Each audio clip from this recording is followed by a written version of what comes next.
নমস্কার প্রিয় দর্শক মণ্ডলী ও শ্রোতা মণ্ডলী, আপনাদের সকলকে স্বাগত জানাই আমার ইউটিউব চ্যানেল সত্য সনাতন ধর্মকথাতে।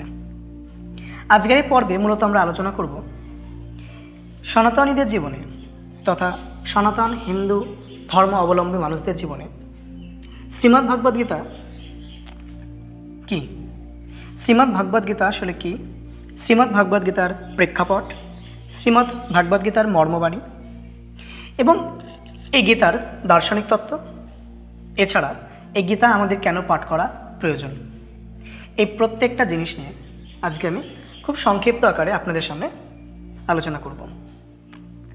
প্রথমে বলি যে সংস্কৃত সাহিত্যের দিক থেকে দেখতে গেলে এবং ভারতবর্ষ তথা সমগ্র বিশ্বের সনাতন ধর্ম অবলম্বী মানুষদের কাছে শ্রীমদ্ ভগবদ্গীতা বা গীতা একটা অত্যন্ত গুরুত্বপূর্ণ গ্রন্থ।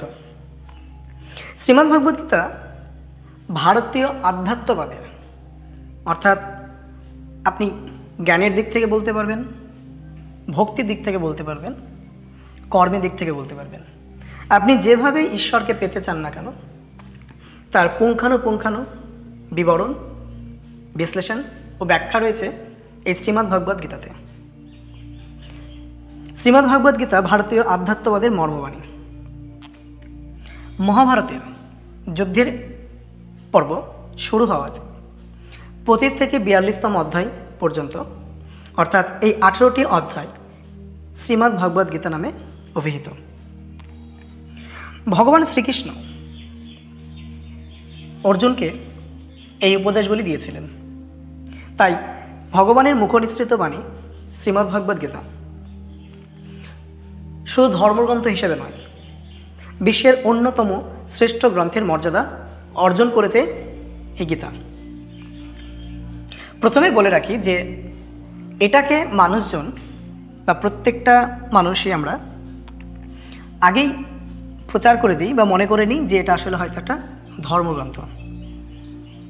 কথাটা হয়তো একদিক দিয়ে ঠিক, কিন্তু মানুষের কাছে যে বিষয়টার সম্পূর্ণ তথ্যটা বা জ্ঞানটুকু নেই, সেটা হলো ধর্ম আসলে কি। ধর্ম কি এই ব্যাখ্যাটা বা তত্ত্বটা কেউ জানতে চায় না। আমি যদি সংক্ষেপে বলি তাহলে হচ্ছে ধর্ম হচ্ছে সেটাই যেটা মানুষ ধারণ করে।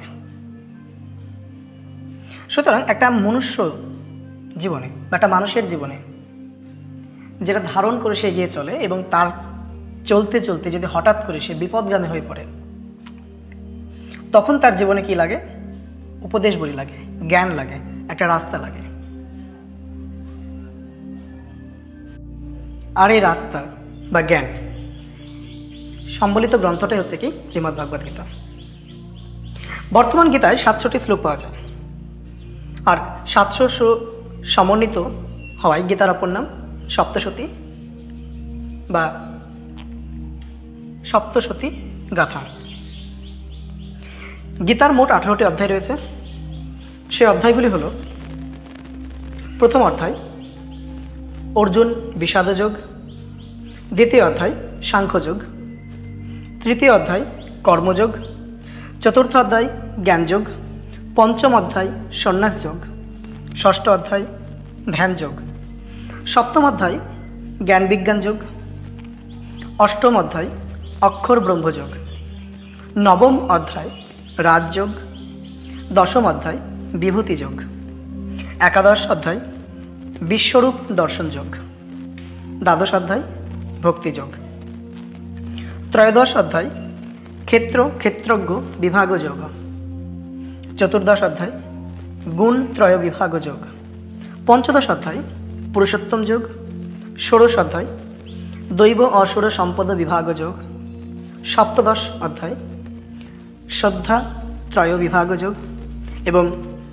অষ্টাদশ অধ্যায় মোক্ষ যোগ। শ্রীমদ্ ভগবদ্গীতার মোট 700টি শ্লোকের মধ্যে ভগবান শ্রীকৃষ্ণ নিজে 574টি, অর্জুনের মুখনিসৃত শ্লোক হল 85টি এবং সঞ্জয়ের মুখনিসৃত শ্লোক 40টি এবং ধৃতরাষ্ট্র একটি শ্লোক বলেছেন অর্জুন বিষাদযোগের প্রথম শ্লোকটি। এই হচ্ছে আমাদের শ্রীমদ্ ভাগবত গীতা। এবার আমরা জানবো এই শ্রীমদ্ ভাগবত গীতার প্রেক্ষাপট আসলে কি। প্রেক্ষাপট মানে আমি বলতে চাইছি এই শ্রীমদ্ ভাগবত গীতা কখন শুরু হয়েছিল। শ্রীমদ্ ভাগবত গীতা আসলে একটা জ্ঞান এর বই। সেই জ্ঞানটা কে কাকে দিয়েছিলেন? ভগবান শ্রীকৃষ্ণ তার সারথি তার সখা অর্জুনকে দিয়েছিলেন। মহাভারতের ভীষ্ম পর্বে কুরুক্ষেত্র যুদ্ধ যখন শুরু হয় তখন অর্জুনের সারথি এবং প্রিয় সখা শ্রীকৃষ্ণ রথ চালনা করছিলেন। অর্জুন দেখলেন যুদ্ধ উপস্থিত হয়েছে, তাই তিনি তার সখা তথা সারথিকে বললেন, হে সখা, তুমি রথটাকে একবার উভয় সেনার মাঝখানে রাখো, আমি দেখব যুদ্ধ করতে কে কে এসেছেন।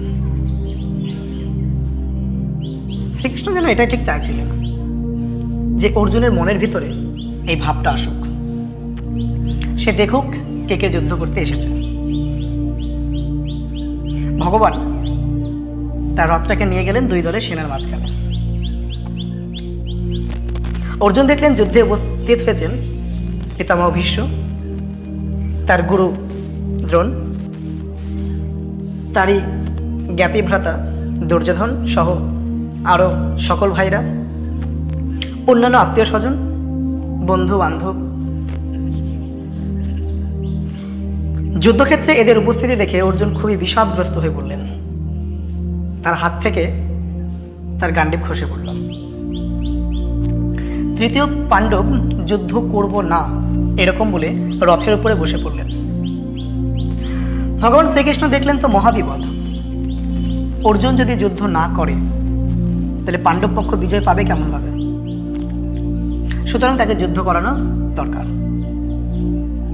কিন্তু তিনি শুধুমাত্র এই যুদ্ধ করো এই কথাটুকু বলেই তিনি কিন্তু ক্ষান্ত হননি। অর্জুন প্রশ্ন করলেন যে, হে সখা, তুমি আমাকে বলো যে কি করলে আমার উদ্ধার হবে, আমি কিভাবে মোক্ষ লাভ করতে পারবো? যুদ্ধ নয়, জ্ঞান নয়, ভক্তি নয়, তোমার যেটা মনে হবে কি করলে আমি উদ্ধার হব, তুমি আমাকে সেটা বলো। এখানে মাথায় রাখতে হবে আমাদের যে এই অর্জুন আসলে প্রত্যেকটা মানব জাতির একটা অবতার, অর্থাৎ সে নরের অবতার। সে নরের অংশবিশেষ হিসাবে, অর্থাৎ মানুষের যেন প্রতিমূর্তি হয়ে সে সেইখানে উপস্থিত হয়েছে। মনুষ্য জীবনে যখন একটা দোলচাল শুরু হয়, সংকটময় যখন মুহূর্ত আসে যে আমি কি করব আমি ঠিক বুঝতে পারছি না, তখন তার কাছে এই শ্রীমদ্ ভাগবত গীতার বাণী খুবই অমূল্য। বাট এখানে প্রশ্ন সেটা নয়। প্রশ্ন হলো যে জীবের যখন এরকম সংকটময় মুহূর্ত অবস্থান করবে তখন তার একমাত্র অবলম্বন হচ্ছে কেন না পরমাত্মা। তিনি তাকে পথ দেখাতে পারবেন। সুতরাং সেই সময় শ্রীকৃষ্ণ অর্জুনকে তার ক্ষত্রিয় ধর্ম, তার আত্মজিজ্ঞাসা, সাংখ্যযোগ, কর্মযোগ ইত্যাদি বিষয় নিয়ে যে সমস্ত অমূল্য উপদেশ দিয়েছিলেন সেগুলিকেই উপজীব্য করেই আমাদের এই শ্রীমদ্ ভাগবত গীতা রচিত হয়েছিল ভগবান মহর্ষি ব্যাসদেবের হাত ধরে। আজ শ্রীমদ্ ভাগবত গীতার যে জ্ঞান, যে অমূল্য উপদেশগুলি, সেটা কিন্তু শুধুমাত্র একটা দেশের মধ্যে, একটা কালের মধ্যে, একটা সময়ের মধ্যে বা একটা শুধুমাত্র কোনো বিশেষ সম্প্রদায় তথা সনাতনীদের জীবনে যে একমাত্র উপজীব্য তা নয়, বিভিন্ন ধর্ম অবলম্বী মানুষের কাছে এটা আজ সমানভাবে সমাদৃত। আসলে গীতা তো কখনো বলা হয়নি যে এটা শুধুমাত্র হিন্দুদের জন্য বা এটার জন্য। গীতার জ্ঞান দেওয়া হয়েছিল মনুষ্য জাতির জন্য। তাই যারাই মনুষ্য বা যারাই মানুষ, যাদেরই সংকটময় মুহূর্ত অবস্থান, তাদের প্রত্যেকেই গীতার জ্ঞান জানা দরকার। আর এই জন্য গীতা পাঠ খুবই প্রয়োজনীয়। এবার আমরা যে বিষয়টাতে আসবো সেটা হলো গীতার মর্মবাণী। শ্রীমদ্ ভাগবত গীতা বা গীতা হলো উপনিষদ ও যোগশাস্ত্র, অর্থাৎ সমস্ত বেদ, বেদান্ত, উপনিষদ পড়ে আপনি যে সমস্ত জ্ঞানগুলোকে লাভ করতে পারবেন তার সারসংক্ষেপ বা সারবস্তু হলো শ্রীমদ্ভগবদ্ গীতা। তাই ভগবান শ্রীকৃষ্ণের মুখনিসৃত বাণীময় এই গীতাটি ভারতীয় দর্শন সমূহের সার সংকলন স্বরূপ। বস্তুতপক্ষে গীতা কর্মজ্ঞান মানে কর্মযোগ, জ্ঞানযোগ এবং ভক্তির সমন্বয় সাধন ঘটিয়েছে এবং ভারতীয় ধর্মশাস্ত্র সমূহের মধ্যে দিয়ে, অর্থাৎ শাস্ত্রকাররা যেভাবে বলেছেন যে কোন পথে গেলে মোক্ষ লাভ সম্ভব একটা মানুষের পক্ষে, সেই সমস্ত জ্ঞানটাই রয়েছে এই গীতাতে।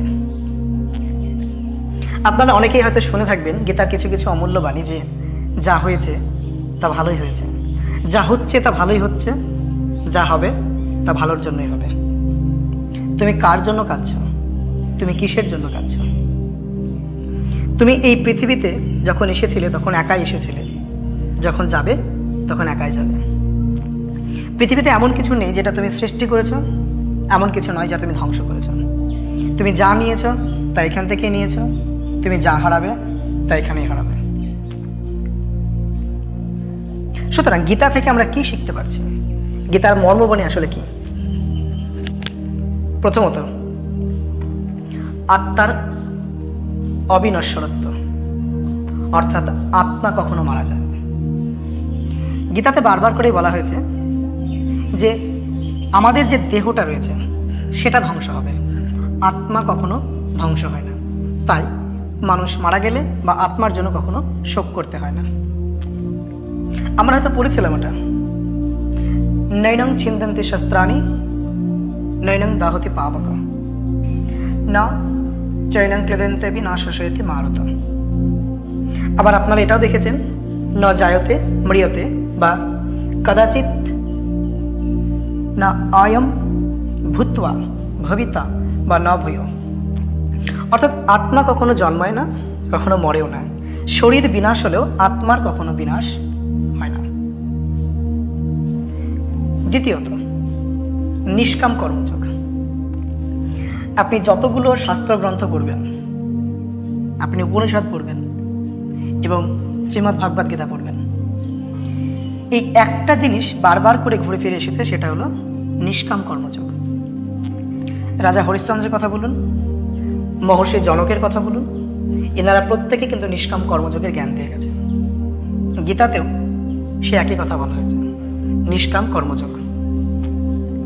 গীতাতে বারবার বলা হয়েছে কর্মণ্যবাধিকারস্তে মা ফলেষু কদাচন, অর্থাৎ কর্মের উপরে আমাদের প্রত্যেকটা মানুষের অধিকার রয়েছে, এর ফল লাভের পিছনে কিন্তু কোনো অধিকার নেই।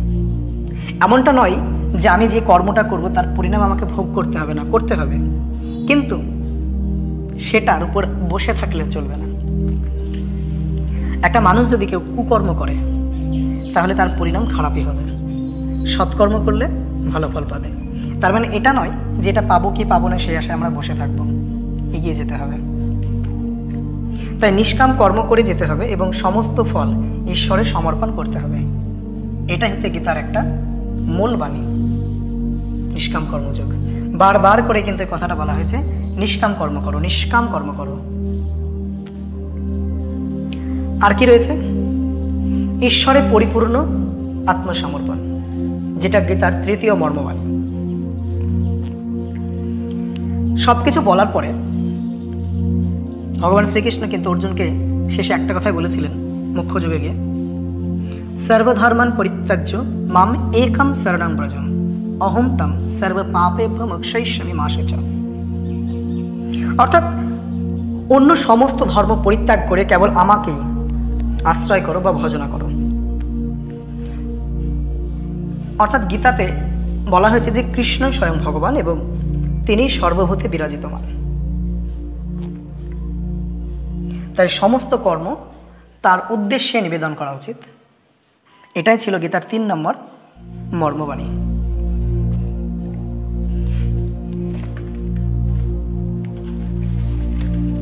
এবার আমরা যে বিষয়টার উপর আলোকপাত করব সেটা হচ্ছে গীতার দার্শনিক তত্ত্ব এবং গীতা পাঠ আমাদের কেন প্রয়োজন। উৎকৃষ্ট দার্শনিক তত্ত্ব সমন্বিত গ্রন্থ হিসেবে গীতা অতুলনীয়। গীতার কর্মযোগ ভারতের আত্মার মর্মবাণী, অর্থাৎ ভারতবর্ষে প্রত্যেকটা মানুষকে একটা কথায় বারবার করে বলা হয়েছে, কর্ম করো। তাই গীতাতে সব থেকে বেশি মাহাত্ম্য যেটাকে দেওয়া হয়েছে সেটা হলো কর্মযোগ, নিষ্কাম কর্মযোগ। গীতায় শ্রীকৃষ্ণ পরম ব্রহ্ম ও সমস্ত কিছুর মূলভূত কারণ। তাই গীতাতে উদাত্ত কণ্ঠে কি বলা হয়েছে? গীতা সুগীতা কর্তব্য কিম অন্য শাস্ত্র বিস্তরই। অর্থাৎ গীতা যদি শুদ্ধ মনে পাঠ করা যায় তাহলে অন্য কোনো গ্রন্থ আপনার পাঠ করার প্রয়োজন হয় না। প্রয়োজন হয় না কথার অর্থ হলো আপনি যদি নাও পড়তে পারেন তাহলেও আপনার জীবনে কোনো সমস্যা হবে না, শুধুমাত্র যদি আপনি গীতাটাকে পাঠ করেন নিয়মিতভাবে। এবার শুধু পাঠ করলেই কিন্তু হবে না। আমি বরাবর একটা কথাই বলে থাকি, যে গীতাটা আপনি পড়ছেন সেই গীতার যে মূল কথাগুলো তিনি কি বলতে চেয়েছেন, তিনি অর্থাৎ পরম ব্রহ্ম শ্রীকৃষ্ণ কি বলতে চেয়েছেন, এর অর্থ কি, এটা আমাদের মানব জীবনে কোন মুহূর্তে কাজে লাগানো উচিত, কিভাবে কাজে লাগানো উচিত, সেই সমস্ত কিছু কিন্তু আপনাকে বুঝতে হবে। তা না করে শুধুমাত্র যদি আপনি এটাকে পড়ে যান তাহলে এর কিন্তু কোনো অর্থই দাঁড়ায় না। তাই গীতা পড়ুন, একটা পড়ুন, দুটো পড়ুন, তিনটে শ্লোক পড়ুন, যাই পড়ুন পড়ুন এবং সেটাকে বোঝার চেষ্টা করুন। গীতা মূলত শ্রাদ্ধ বাড়ি, কোনো অনুষ্ঠান বাড়ি, অনুষ্ঠান বলতে গেলে কোনো ধর্মীয় অনুষ্ঠান অবশ্যই, এবং মন্দিরে বা কোনো সামাজিক যদি কোনো একটা অনুষ্ঠান হয় সেখানে আমরা গীতাটাকে পাঠ করাই। কিন্তু একটা জিনিস কখনোই আমরা গুরুত্ব সহকারে দেখি না বা উপলব্ধি করি না, যিনি পাঠ করেন তিনি বলে যান আর যারা শ্রোতা তারা শুনে যান। যিনি পাঠ করেন তিনি হয়তো তার মতো করে পাঠ করে চলে যান, যারা শ্রোতা তারা তার মতো করে শুনে যান, এবং তারপরে সে আসর থেকে ওঠার পরে তারা তাদের শোনা জ্ঞানগুলোকে সম্পূর্ণরূপে বিসর্জন দিয়ে দেন। গীতায় কিন্তু সেটা বলা হয়নি। কেন প্রত্যেকটা অনুষ্ঠানের শুরুতে, বিশেষ করে শ্রাদ্ধ বাড়িতে বা কেন গীতা পাঠ করা হয় আপনাকে এটা কিন্তু বুঝতে হবে। দেখুন, ভগবান শ্রীকৃষ্ণ কিন্তু এই বিশ্বরূপ দর্শন, আত্মজ্ঞান কিন্তু অর্জুনের আগে কিন্তু দুর্যোধনকেও কিন্তু দিয়েছিলেন। দুর্যোধনের কাছে তিনি যান, তিনি বারবার করে তাকে বোঝান, যুদ্ধ শুরু হওয়ার আগে তাকে ভূত ভবিষ্যৎ বর্তমান সব দেখান, তাকে বিশ্বরূপ দর্শন করান, কিন্তু দুর্যোধন মানতে পারেনি। কেন? কারণ তিনি তার জায়গা থেকে কখনোই সরে যাননি, তিনি সেটাকে গ্রহণ করতে পারেননি। অপরদিকে অর্জুন কিন্তু সেই জ্ঞানটাকে গ্রহণ করতে পেরেছিল। সুতরাং আপনার মনটা ঠিক কেমনতর জিজ্ঞাসা হবে সেটা কিন্তু সম্পূর্ণ আপনার উপরে নির্ভর করছে। আপনি যদি দুর্যোধনের মতো মন নিয়ে যদি গীতা শোনেন তাহলে সেটা শ্রবণ করাই হবে, আর যদি অর্জুনের মতো হন তাহলে পরমাত্মার আপনি নিকট যেতে পারবেন। এটাও কিন্তু গীতার একটা দার্শনিক তত্ত্ব, আপনি ঠিক কোনটাকে নেবেন। আর সেই কারণের জন্য আজও গীতা পাঠ, গীতা দান, গীতা শ্রবণ তিনটেই সমাজে খুবই গুরুত্বপূর্ণ বিষয়। গীতার সবচেয়ে বড় আরেকটা বৈশিষ্ট্য যেটা, সেটা হলো ত্যাগ।